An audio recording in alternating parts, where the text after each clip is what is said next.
1920년대 미국의 한 공장에서 일하던 소녀들에게 비극이 일어났습니다. 소녀들은 군용 시계에 야광 페인트로 시계판 숫자를 그리는 일을 했습니다. 그런데 그 페인트 안에 인체에 치명적인 방사선 물질 라듐이 있었다는 걸 몰랐던 겁니다. 라듐은 같은 질량의 우라늄보다 훨씬 강한 300만 배 이상의 방사능을 배출하는 물질입니다. 라듐 페인트로 시계판이 만들어진 손목시계를 차고 있는 것만으로 하루에 사람이 자연적으로 노출되는 방사선 양의 80배 이상 방출된다고 합니다. 그걸 몰랐던 소녀들을 라듐 걸즈라고 불렸습니다. 그들은 어떻게 됐을까요? 라듐은 분명 획기적인 발견 물질이었습니다. 어둠 속에서 빛이 나는 신비로운 원소였죠. 일반인뿐만 아니라 과학자들도 라듐의 독성을 알지 못하고 다양한 제품에 사용했습니다. 가장 유용했던 것은 어둠 속에서도 시간을 확인할 수 있는 시계였죠. 작은 시계판에 얇고 가늘게 숫자를 써야 하는 기술이 있어야 하는 만큼 금손에다가 시력이 좋은 젊은 여성들이 이 작업을 주로 했습니다. 라듐을 발견한 퀴리 부인마저도 치명적인 독성을 갖고 있다는 사실을 알지 못하고 결국 연구를 하다 방사능에 픽복되어 죽음을 맞이했죠. 젊은 여성들은 작업을 위해 라듐 페인트가 들어있는 용기를 하나씩 갖고 있었고 낙타털로 만들어진 세밀한 붓을 그 안에 담궜다가 숫자와 눈금을 그렸습니다. 한 사람당 하루에 250개의 시계판을 그려내야 했고 하나를 완성하면 1페니를 받았습니다. 이 돈의 가치는 지금의 약 4,000원에 해당하는 돈입니다.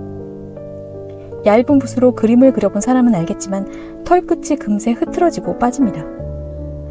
라듐 공장의 소녀들은 새 붓을 요구했지만 회사 측에서는 입으로 살짝 핥아서 뾰족하게 만들면 더 사용할 수 있다는 노하우를 전합니다. 정말 경악할 만한 일이지만 당신은 라듐의 위험성을 몰랐기 때문에 일어날 수 있는 일이었죠. 작업한 양만큼 급료를 받을 수 있으니 여성들은 최대한 많이 그리려고 노력했습니다. 역시 문제는 입안에서 시작됐습니다. 일부 여성들에게서 잇몸 출혈은 물론 치아가 이유 없이 빠지고 턱뼈 골절에 괴사까지 일어나기 시작했습니다. 게다가 월경 장애를 일으켜 불임 판정을 받게 된 여성들도 늘었습니다. 급기야 암에 걸리는 사람까지 나왔는데 아무도 그에 대해 주목하지 않았고 분석도 없었습니다. 이쯤 되면 사측에서는 뭔가 문제가 있다고 생각했겠지만 회사에 이익이 되지 않는 이상 그냥 눈을 감았습니다.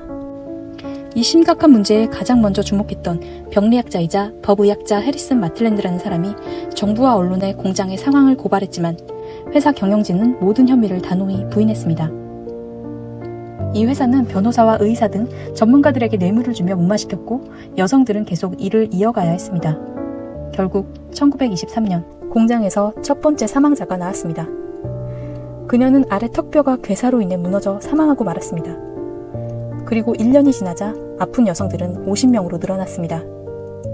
일부는 사망하고 말았는데 회사 경영진이 건넨 뇌물로 인해 의사들은 그녀들의 사인을 매독으로 진단을 내렸습니다.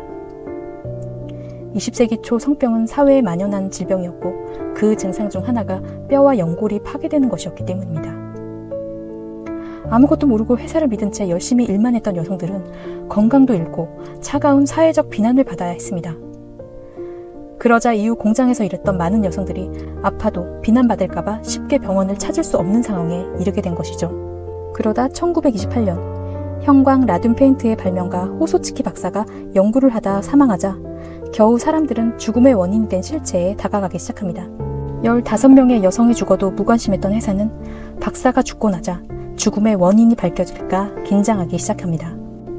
때마침 원인 규명을 위해 앞장선 첫 여성이 등장합니다. 그레이스 프라이어라는 여성입니다.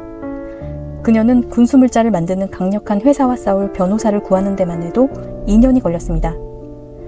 그 사이 회사의 방해 공작도 만만치 않았기 때문에 재판은 계속 느려졌습니다. 첫 번째 법정에는 그레이스 프라이어를 비롯해 에드나 하스만, 캐서린 쇼브, 퀸타 맥도널드, 알비나 라리스 등 5명의 직원이 법정에 섰습니다. 이들은 대부분 중퇴 상태였고 두 사람은 침대에 눕혀져 선서를 하기 위해 손도 들지 못하는 상태였습니다. 미국 대중들은 이 모습을 보고 그동안 라듐 공장에서 일어난 일들에 대해 알게 됐고 이들을 라듐 소녀라고 부르며 응원하기 시작했습니다. 워낙 많은 사람들이 아픈 상황이라 재판은 그들에게 유리했지만 최종 판결이 내려지기도 전에 죽음에 이르는 여성들이 늘기 시작했습니다. 회사는 항소를 거듭하다 겨우 11년 후에야 라듐 소녀들에게 보상금이 지급됐습니다. 라듐 소녀들의 용기로 미국 정부는 노동 안전 기준과 피해자들에게 보상금을 지불하는 법을 연이어 채택하기 시작했습니다. 이 전까지는 산업재해에 대한 보상을 받는다는 것은 거의 불가능한 일이었습니다. 이 라듐 소녀의 사례는 노동자 보호 분야에서 혁명이라고 불릴 정도로 특별한 사례로 기록됩니다. 이들의 고통이 헛되지 않았기를 바랍니다.